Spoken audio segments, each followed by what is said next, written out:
E aí pessoal, tudo bem? Sejam todos bem-vindos ao canal Thaís Tutoriais e Audiolivros. Hoje a gente vai continuar então a leitura deste livro, que é um dos livros mais assustadores do mundo. Porque eu não sei, vamos tirar juntos as nossas conclusões. Então sejam todos bem-vindos à literatura do Manifesto do Partido Comunista, Karl Marx e Friedrich Engels. Para quem não conhece este canal, pessoal, eu peço para que vocês se inscrevam, acionem o sininho, deem seus likes e deixem os seus comentários. Já vou agradecendo a todos aqueles que ainda pedem as suas leituras e ainda estão nesse canal, gente, muito obrigada. E também não esqueça que no final deste vídeo tem algumas notas de rodapés que foi deixada pelos autores e que ajuda muito a entender qual é o contexto deste livro, beleza? Vamos direto ao assunto, página 73. Literatura socialista e comunista, capítulo 3. 1. O socialismo reacionário.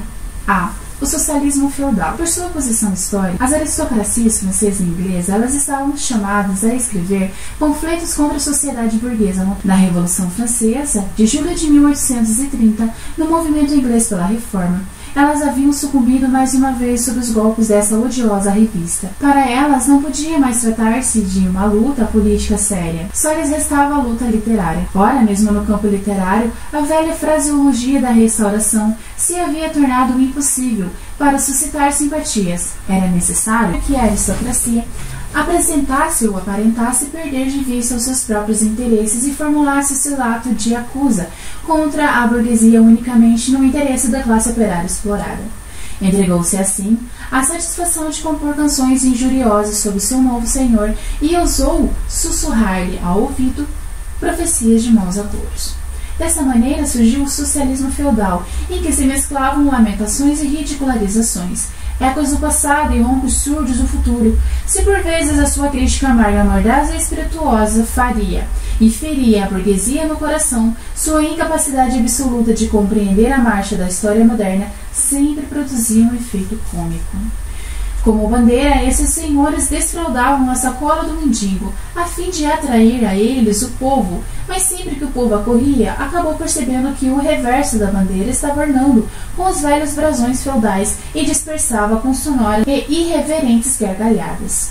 Uma parte dos legitimistas franceses e a jovem Inglaterra deram ao mundo esse espetáculo. Quando os campeões do feudalismo demonstravam que o modo de exploração feudal era bem outro que o da burguesia, esquecem apenas uma coisa, que o feudalismo explorava em circunstâncias e condições totalmente diferentes e já ultrapassadas hoje. Quando demonstram que, sob o regime feudal, o proletariado moderno não existia, eles esquecem apenas que a burguesia surgiu precisamente de sua organização social. Além disso, eles disfarçam tão mal o caráter reacionário de sua crítica que sua principal acusação contra a burguesia é afirmar que, sob o seu regime, assegura o desenvolvimento de uma classe que fará saltar pelos ares toda a antiga organização social. O que mais recriminam a burguesia é o fato de ter produzido um proletariado revolucionário e não de ter criado um proletariado em geral. Então, por isso, na luta política, eles tomam parte ativa em todas as medidas de violência contra toda a classe operária. E em sua vida cotidiana, a despeito de sua fraseologia pomposa, eles se acomodam em colher as mações de ouro e em trocar a lealdade, o amor e a honra pelo comércio da lã, da beterraba e da água ardente. Assim como o padre e o senhor feudal andaram sempre de mãos dadas, assim também o socialismo clerical caminhava lado a lado com o socialismo feudal. Nada mais fácil do que dar um verniz de socialismo ao ascetismo cristão. O cristianismo ele não se levantou também contra a propriedade privada, contra o casamento e contra o Estado? No lugar deles, não pregou a caridade e a pobreza, o celibato e a mortificação da carne, a vida monástica e a igreja? O socialismo cristão ele não passa de água benta, com que o padre consagra o despeito da aristocracia. B. O socialismo pequeno burguês, página 75. A aristocracia feudal ela não é a única classe arruinada pela burguesia, e cujas condições de existência se atrofiam e se extinguem na sociedade burguesa moderna. Os pequenos burgueses e os pequenos camponeses na Idade Média eles eram os precursores da burguesia moderna. Nos países em que a indústria e o comércio eles são menos desenvolvidos, essa classe ela continua a vegetar ao lado da burguesia florescente. Nos países em que a civilização moderna ela se desenvolveu, formou-se uma nova classe de pequenos burgueses que oscila entre o proletariado e a burguesia. A fração complementar da sociedade burguesa, ela se reconstitui sem cessar, mas, como consequência da consequência e da concorrência, os indivíduos que a compõem eles são incessantemente precipitados no proletariado. E, ainda mais, com o desenvolvimento progressivo da grande indústria, vem aproximar-se a hora em que desaparecerão totalmente como parte autônoma da sociedade moderna e serão substituídos no comércio, na manufatura, na agricultura, por capatazes e empregados. Em países como a França, onde os camponeses constituem bem mais da metade da população, era natural que os escritores, que apoiavam e defendiam o proletariado contra a burguesia, usassem em sua crítica do regime burguês critérios de pequenos burgueses e camponeses e tomassem como um partido pelos operários do ponto de vista da pequena burguesia. Assim, então, se formou o socialismo pequeno burguês. Sismondi, ele é o chefe dessa literatura, não só na França, mas também na Inglaterra. Esse socialismo, ele analisou com muita sagacidade as contradições inerentes ao regime da produção moderna e pôs a descoberto as hipócritas apologias dos economistas. Ele demonstrou de uma forma irrefutável que os efeitos destruidores da máquina e da maquinaria e da divisão do trabalho, a concentração dos capitais e da propriedade fundiária e a superprodução, as crises, a inevitável ruína dos pequenos burgueses e dos camponeses, a miséria do proletariado, a anarquia na produção, a gritante desproporção na distribuição de riquezas, a guerra industrial de extermínio entre as nações, a dissolução dos velhos costumes, das antigas relações familiares e das antigas nacionalidades. A julgar, contudo, pelo seu conteúdo positivo, esse socialismo ele pretende restabelecer os antigos meios de produção, de intercâmbio e, com eles, um antigo regime de propriedade e toda a antiga sociedade, ou pretende aprisionar à força os meios modernos de produção e de intercâmbio no quadro restrito do antigo regime da propriedade que foi destruído, e fatalmente destruído por eles. Em ambos os casos, esse socialismo é ao mesmo tempo reacionário e utópico. Para a manufatura, sistema corporativo, para a agricultura, o regime patriarcal, aí está a sua última palavra. Na última etapa da sua evolução, essa escola ela caiu no covarde marasmo da ressaca do dia seguinte. C. Socialismo alemão ou verdadeiro socialismo. Página 77. A literatura socialista e comunista na França, que surgiu sob a pressão da burguesia dominante, a expressão literária da revolta contra essa dominação, ela foi introduzida na Alemanha no momento em que a burguesia iniciava sua luta contra o absolutismo feudal. Filósofos, filósofos e belos espíritos alemães eles se lançaram avidamente sobre essa literatura, mas esqueceram somente que, com a entrada da literatura francesa na Alemanha, as condições de vida da França elas não haviam sido simultaneamente introduzidas na Alemanha. Com relação às condições de vida alemãs, essa literatura francesa ela perdia todo o significado prático imediato e assumia um caráter puramente literário. Tinha de aparecer apenas como uma especulação ociosa sobre a verdadeira sociedade, sobre a realização da essência humana, e assim para os filósofos alemães do século XVIII, as reivindicações da primeira Revolução Francesa não passavam de reivindicações da, entre aspas, razão prática. Em geral, as manifestações da vontade da burguesia revolucionária francesa elas não exprimiam seus olhos senão as leis da vontade pura, da vontade como esta tem de ser, da vontade verdadeiramente humana. O único trabalho dos literatos alemães ele consistiu em harmonizar as novas ideias francesas com a sua velha consciência filosófica, ou melhor, em se apropriar das ideias francesas partindo do seu próprio ponto de vista filosófico. Eles se apropriaram delas como se faz com as línguas estrangeiras, pela tradução. Sabe-se como os monges recobriram os manuscritos das obras clássicas da antiguidade pagã com absurdas lendas de santos católicos. Os literatos alemães procederam de modo inverso com a literatura francesa profana. Escreveram os seus disparates filosóficos por detrás do original francês.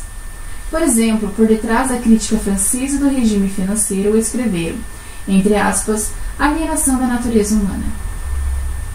Por detrás da crítica francesa do Estado burguês escreveram, entre aspas, a abolição do reino da universalidade abstrata, e assim por diante. Eles batizaram a substituição dessa fraseologia filosófica nos textos críticos franceses de, entre aspas, filosofia da ação, socialismo verdadeiro, ciência alemã do socialismo, justificação filosófica do socialismo e etc. Dessa maneira, a literatura socialista comunista francesa foi formalmente castrada, e como nas mãos dos alemães ela deixou de ser a expressão de luta de uma classe contra a outra. Esses autores eles se convenceram de terem superado, entre aspas, a estreiteza francesa e de terem defendido não verdadeiras necessidades, mas, entre aspas, necessidades do verdadeiro. Não os interesses do proletariado, mas os interesses do ser humano, do homem em geral. Do homem que não pertence a nenhuma classe, que não pertence a nenhuma realidade e que só existe no céu nebuloso da imaginação filosófica. Esse socialismo alemão, que levava tão solenemente a sério seus desajeitados exercícios escolares e que os alardeava com tão rumoso charlatanismo, foi perdendo, contudo, pouco a pouco a sua pedante inocência. A outra burguesia alemã, especialmente da burguesia prussiana, contra os senhores feudais e a monarquia absoluta, numa palavra, o movimento liberal tornou-se mais sério. Desse modo, o verdadeiro socialismo ele teve a tão sonhada ocasião de opor ao movimento político as reivindicações socialistas. Pôde lançar os tradicionais anatemas contra o liberalismo, contra o regime representativo, contra a concorrência burguesa, contra a liberdade burguesa de imprensa, contra o direito burguês, contra a liberdade e igualdade burguesas. Ele pôde pregar às massas que elas nada tinham a ganhar, mas, ao contrário, tudo a perder, com esse movimento burguês. O socialismo alemão ele esqueceu, bem a propósito, que a crítica francesa, da qual era um insípido eco, pressupunha a sociedade burguesa moderna com as correspondentes condições materiais de existência e uma constituição política apropriada. Pressupostos que, precisamente para a Alemanha, ainda se tratava de conquistar. Para os governantes absolutos da Alemanha, com o seu séquito de padres, professores, fidalgos rurais e burocratas, esse socialismo ele se tornou contra a burguesia ameaçadora o sonho espantalho. Foi o complemento açucarado das chicotadas e dos tiros de fuzil com os quais esses mesmos governos respondiam às sublevações dos operários alemães. Se o, entre aspas, verdadeiro socialismo se tornou dessa maneira uma arma nas mãos dos governos contra a burguesia alemã, representava também diretamente um interesse reacionário, o interesse da pequena burguesia alemã. A classe dos pequenos burgueses ligada pelo século XVI e desde então renascendo incessantemente sob diversas formas, ele constitui para a Alemanha a verdadeira base social do regime estabelecido. Manter na Alemanha é manter o regime existente. A supremacia industrial e a política da grande burguesia ameaça essa pequena burguesia de destruição certa, em consequência, de um lado, da concentração dos capitais e do outro, pelo aparecimento de um proletariado revolucionário. O, entre aspas, verdadeiro socialismo lhe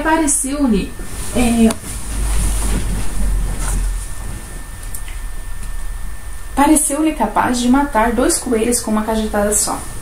Ele se propagou como uma epidemia. Com os tecidos leves da especulação, os socialistas alemães eles fizeram um belo e amplo vestido bordado com finas flores de sua retórica, e todo impregnado de um caloroso orvalho sentimental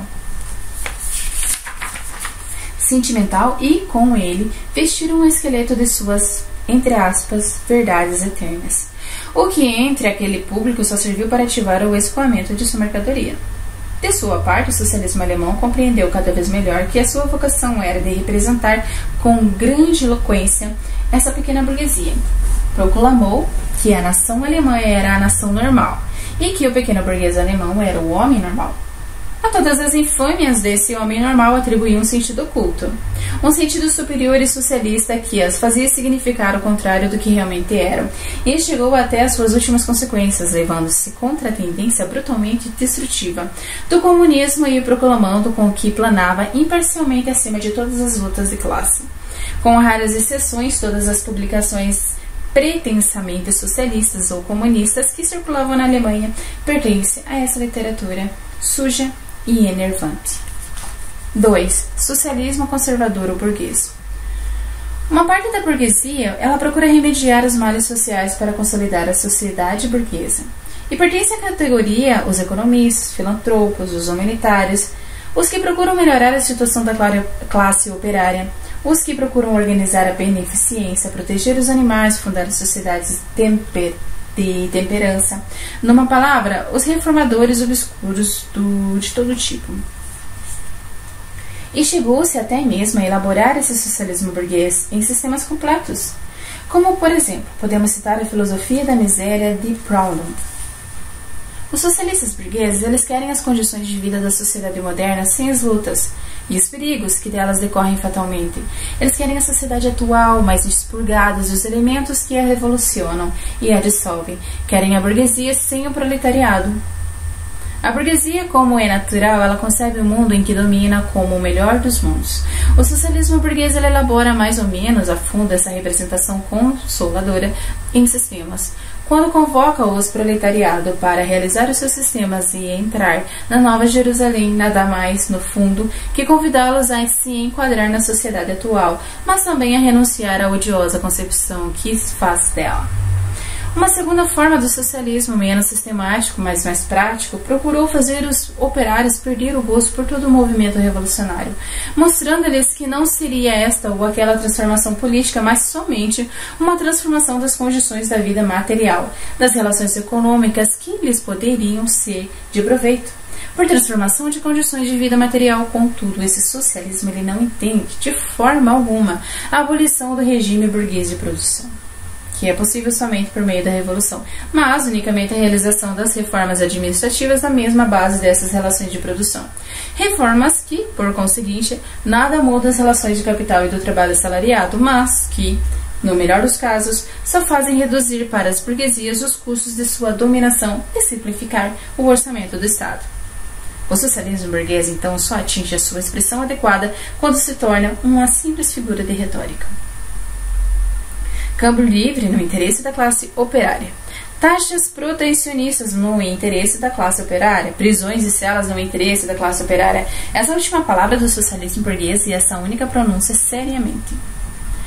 De fato, o socialismo burguês ele consiste precisamente na afirmação de que os burgueses são burgueses, no interesse da classe operária. 3. Página 82. O socialismo e o comunismo crítico utópicos. Não falamos aqui da literatura em que todas as grandes revoluções modernas formulou as reivindicações do proletariado, escritos de Bardeux. François-Noël Bardeux, de 1760 a 1797.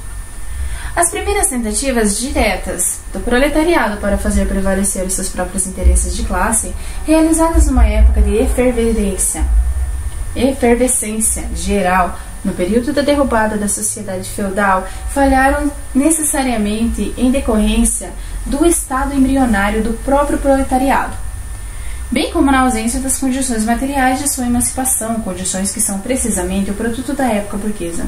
Então, a literatura revolucionária que acompanhasse esses primeiros movimentos do proletariado tem forçosamente um conteúdo reacionário e preconiza o ascetismo universal e um igualitarismo grosseiro. Os sistemas socialistas e comunistas, propriamente ditos, os sistemas de Saint-Simon, Fourier e Owen, etc., eles surgem no primeiro período da luta entre o proletariado e a burguesia, anteriormente descrito e ver em Burgueses e Proletariados. Os inventores desses sistemas se dão conta que, sem dúvida, no antagonismo das classes, assim como a ação de elementos dissolventes da própria sociedade dominante. Mas, do lado do proletariado, não percebem nenhuma iniciativa histórica, nenhum movimento político que lhe seja próprio. Como o desenvolvimento do antagonismo das classes, ele acompanha o desenvolvimento da indústria. Não percebem, tampouco, as condições materiais para a emancipação do proletariado e se põem à procura de uma ciência social, de leis sociais, para criar essas condições. E, em lugar da atividade social, eles colocam em ação a sua própria engenhosidade. Em lugar das condições históricas de emancipação, condições fantasiosas, em lugar de organização gradual e espontânea do proletariado em classe, uma organização da sociedade pré-fabricadas por eles próprios. Para eles, o futuro do mundo ele se resolve na propaganda e na realização da prática dos seus planos de sociedade. Na confecção desses planos, contudo, eles têm a consciência de defender principalmente os interesses da classe operária, porque é a classe que mais sofre. Para eles, o proletariado ele existe somente sob esse aspecto de classe que mais sofre. Mas a forma rudimentar da luta de classes, assim como a sua própria posição social, os leva a acreditar que eles estão muito acima do antagonismo das classes. Eles desejam melhorar as condições materiais de vida e de todos os membros da sociedade, mesmo dos mais privilegiados. Por conseguinte, eles não cessam de apelar indistintamente para toda a sociedade e, de preferência, para a classe dominante. Pois, na verdade, basta compreender o seu sistema para reconhecer que o melhor de todos os planos possíveis para a melhoria das sociedades possíveis.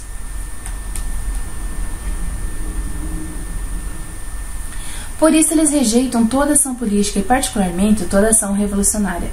Eles procuram atingir o seu objetivo por meios pacíficos e tentam abrir caminhos a um novo evangelho social por meio da força do exemplo, por meio das pequenas experiências que, naturalmente, sempre fracassam. Então, essa condição fantástica de sociedade futura, feita numa época em que o proletariado, ainda pouco desenvolvido, encara sua própria situação de uma maneira imaginária, ele corresponde às primeiras aspirações instintivas dos operários para uma transformação completa da sociedade. Mas os escritos socialistas e comunistas, eles encerram também elementos críticos. Eles atacam a sociedade existente em uma das suas próprias bases. Isso forneceram, em sua época, valioso material para esclarecimento dos operários. Suas proposições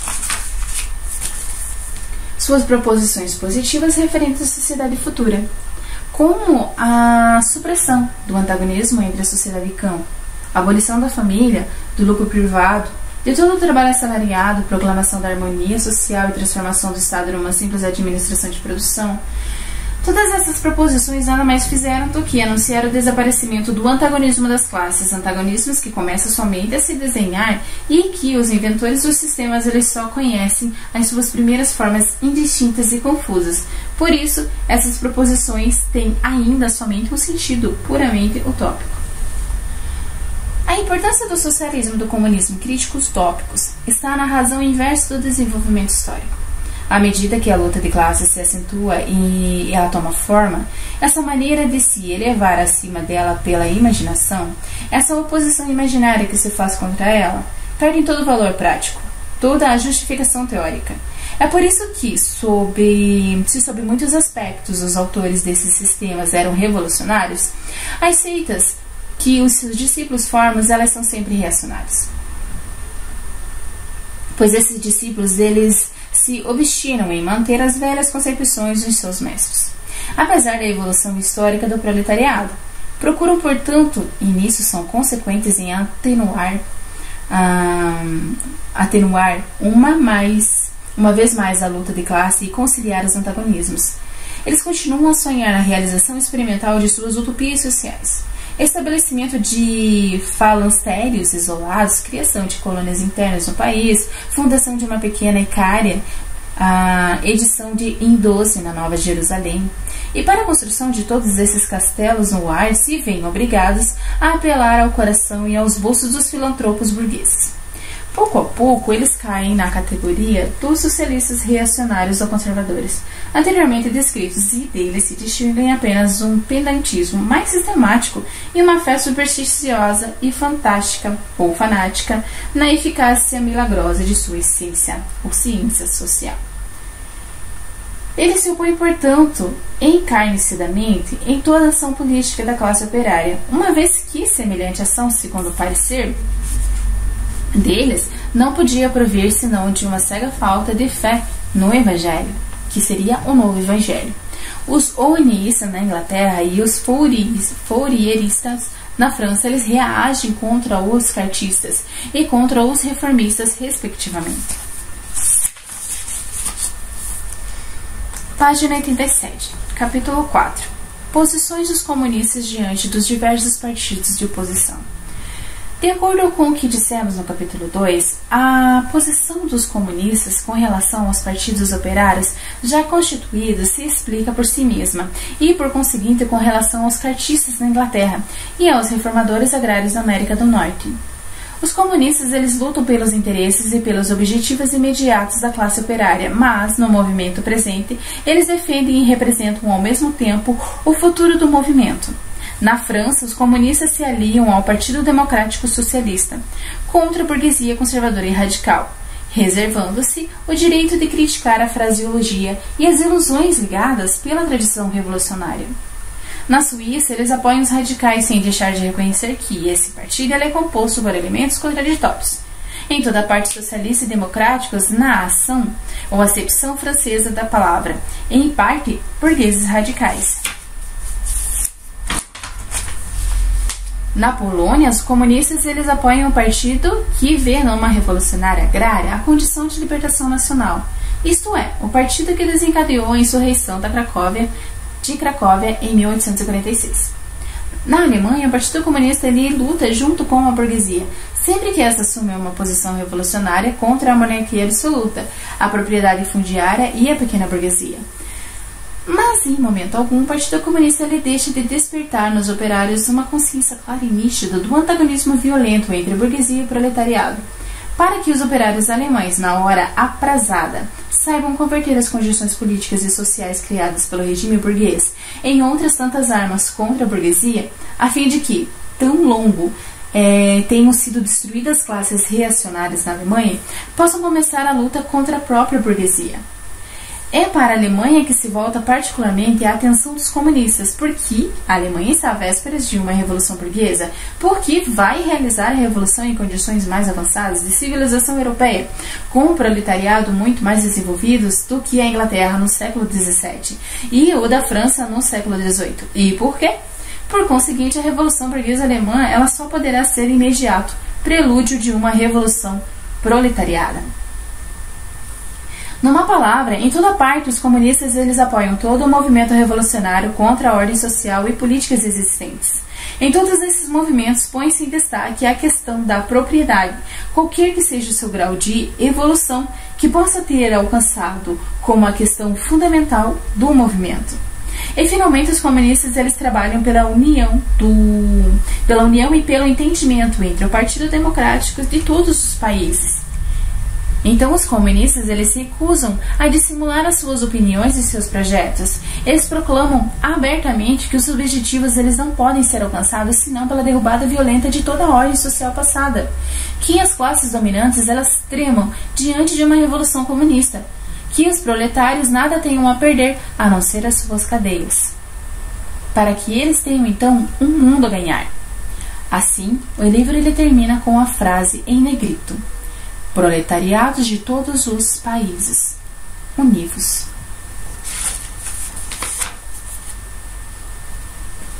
Página 91. Vida e obras de Karl Marx. Karl Marx ele nasceu em 1818 em Trier, Alemanha, e faleceu em Londres em 1883.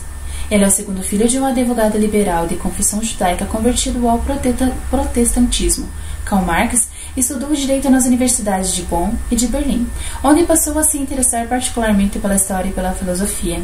Em 1841, ele redigiu uma tese sobre as diferenças da filosofia em Demócrito e Epicuro, e fez o que fez descobrir a crítica materialista da religião. Em 1842, ele tornou-se redator-chefe da Gazeta Renana, jornal de oposição fundado pelos burgueses radicais. Foi então que ele tomou conhecimento dos problemas econômicos e conheceu melhor o socialismo francês, pela leitura de Saint-Simon, Fourier, Proudhon e outros. Ele casou em 1843 com uma antiga amiga de infância, a Jeanne von Wendepalin, e mudou-se para Paris, onde lançou os Anais Franco-Alemães, cujo único número publicou a questão judaica em 1844, De passagem por Paris em 1844, Engels conheceu Marx e ambos se tornaram amigos pelo resto da vida. O período vivido em Paris, 1845 a 1848, e depois em Bruxelas, 1845, também mais ou menos em 1848, ele foi marcado por uma intensa atividade política. Multiplicou os contatos com militantes operários e emigrados alemães e, junto com Engels, ele fundou a Sociedade dos Operários Alemães de Bruxelas. Por solicitação da Liga Comunista, os dois redigiram em 1848 o Manifesto do Partido Comunista. Expulso da Bélgica, Marx refugiou-se em Colônia, onde lançou a Nova Gazeta Renana, para a qual escreveu numerosos artigos em favor dos operários. Expulso da Alemanha e depois da França em 1849, ele foi para Londres, onde viveu na miséria. Nesse período, ele se dedicou aos estudos de economia e traçou o esboço de sua principal obra, O Capital. Em 1864, ele foi convidado para assumir a direção da Associação Geral dos Operários Alemães, a I Internacional, ou Primeira Internacional, para a qual redigiu o discurso inaugural e os estatutos. Passando por Paris, ele participou ativamente da definição dos programas de partidos operários alemães e franceses. Ele continuou escrevendo em parceria com Engels, mas caiu doente, deixando sua obra máxima, O Capital, incompleta. Embora a primeira parte já tivesse sido publicada, parte em 1867, e duas outras redigidas por Engels, a partir de notas de Marx, elas foram publicadas entre 1885 e 1894. Doente, assistindo à morte de sua esposa em 1881 e depois de sua filha em 1883, Marx não resistiu, vindo a falecer no dia 14 de março de 1883. Fonte: Grande Enciclopédia Lawrence, Círculo do Livro de 1988, São Paulo. Principais obras: A Guerra Civil na França, 1871, Ideologia Alemã, 1845, em parceria com Engels, A Questão Judaica, 1844, A Sagrada Família, 1845, em parceria com Engels, Lutas de Classes na França, 1850, Manifesto do Partido Comunista, 1848, em parceria com Engels, Miséria da Filosofia, 1847, O Capital, 1867. Página 93. Vida e obra de Friedrich Engels. Friedrich Engels, ele nasceu em 1820, em Barmen, Alemanha, e faleceu em Londres em 1895. Como estudante de filosofia, ele participou do movimento de esquerda que visava a derrubada da religião tradicional e do Estado existente. Em 1842, ele foi para a Inglaterra trabalhar na indústria de fiação de seu pai em Manchester. De passagem por Paris em 1844, ele conheceu Marx, em que se tornaram amigos. Juntos, eles participaram da Liga dos Comunistas em 1847, e redigiram o célebre Manifesto do Partido Comunista. Em 1848, ele se tornou parte da insurreição alemã e foi sufocada, pelo qual escreveu o livro Revolução e Contra-Revolução. Voltando para a Inglaterra, Engels escreveu o livro Revolução e Contra-Revolução, E voltando à Inglaterra a fim de assumir a direção da indústria têxtil do pai, e lá ele encontrou Marx fugido das perseguições que lhe moviam as polícias de vários países da Europa, e então ele ajudou financeiramente. Em 1870, o Engels vendeu a sua empresa, que é a Fiação de Manchester, e mudou-se para Londres, onde passou a se dedicar exclusivamente aos seus estudos e pesquisas, além de se tornar parte ativa na luta revolucionária de cunho comunista. A sua experiência como industrial permitiu a ele vivenciar a problemática do operariado. Além de entender todo o processo de produção capitalista e essa experiência do mundo do trabalho e da produção que lhe foi grande valia para as análises profundas e que apresentassem suas obras, em sua maioria sobre sistemas, além de fornecer muitos dados a Marx, que os utilizou em sua obra, O Capital.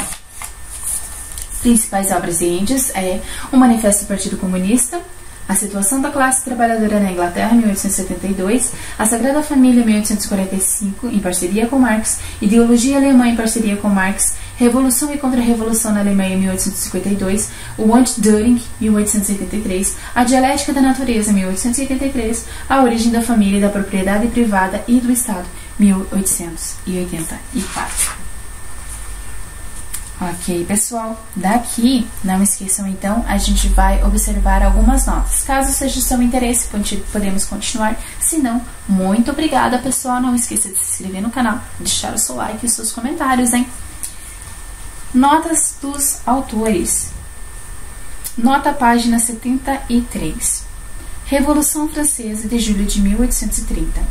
Essa insurreição ela foi desencadeada em 27 de julho de 1830, pondo fim à restauração do reinado da França após o período napoleônico de 1799 e 1815. A revolução ela durou 3 dias e se propunha a instalar a república, mas uma reviravolta dos fatos restaurou o reinado. Movimento Inglês pela Reforma, página 73. Esse movimento se trata do movimento pela reforma eleitoral adotada pela Câmara dos Comuns em 1831 e ratificada pela Câmara de Lords em 1832. A reforma ela se voltava contra o domínio da aristocracia promovida pelo proletariado e pela pequena burguesia, mas a burguesia liberal ela solapou o movimento e a reforma se tornou ineficiente. Página 73. Fraseologia da Restauração. Ela não se trata da restauração inglesa de 1660 e 1689, mas da restauração francesa de 1814 e 1830. Nota de índios. Página 74. Uma parte dos legitimistas franceses. Esses legitimistas franceses eram chamados assim porque eram legitimistas dos partidos da restauração da dinastia dos Bourbons, derrubada em 1830 e substituída pela dinastia então reinada dos Orleans. Essa se apoiava na aristocracia financeira e na grande burguesia, enquanto aquela representava os interesses dos grandes proprietários e latifúndios e hereditários. Página 74. Nota Jovem Inglaterra. Assim era denominado um grupo de políticos e literatos de meados do século XIX que lutava abertamente contra uma grande burguesia. Nota 6, página 75. Maçãs de ouro. Nessa edição inglesa de 1888, se lê As maçãs de ouro caídas na árvore da indústria. Nota 7. Amor e honra pelo comércio de lã, da beterraba e aguardente. Isso ele se aplica principalmente à Alemanha, onde a aristocracia latifundiária e os Junkers exploravam a maior parte de suas terras por conta própria, sob sua própria administração, e são grandes os produtores de beterraba e de álcool extraídos da batata. Os aristocratas ingleses mais ricos não chegaram tanto, mas sabem muito bem como compensar a queda dos rendimentos, emprestando seus nomes a sociedades anônimas, mais ou menos duvidosas. Nota 8, página 76. Jean-Charles Leonard Sigmund, 1773-1842. Ele é o historiador e economista suíço. As suas principais obras, que aliás exerceram forte influência em Marx, são Riqueza Comercial, Novos Princípios da Economia Política e Estudos da Economia Política. Nota 9, página 77. Na edição de 1888 se lê: Por fim, quando os inflexíveis fatos históricos disparam todos os efeitos da embriaguez, esse socialismo caiu numa deplorável ressaca. Nota página 80, nota 10.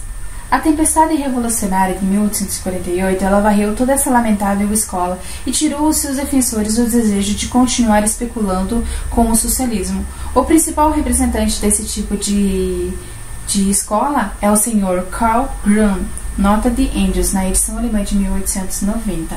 Nota 11, página 81.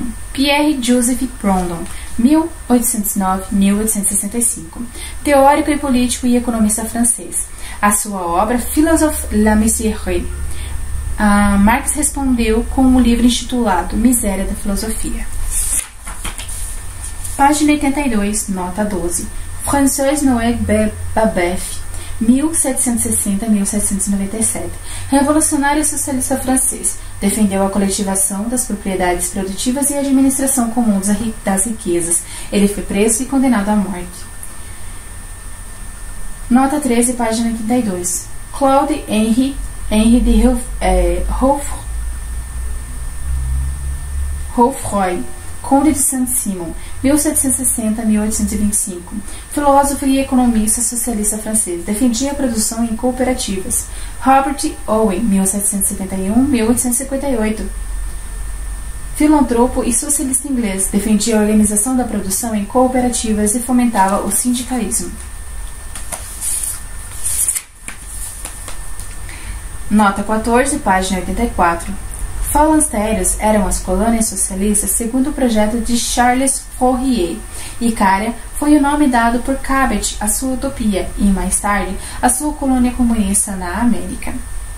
Nota 15, página 85. Owen chamou as suas sociedades comunistas de homicolonies, colônias no interior. Phalanstérios era o designativo das construções socialistas imaginadas por Fourier.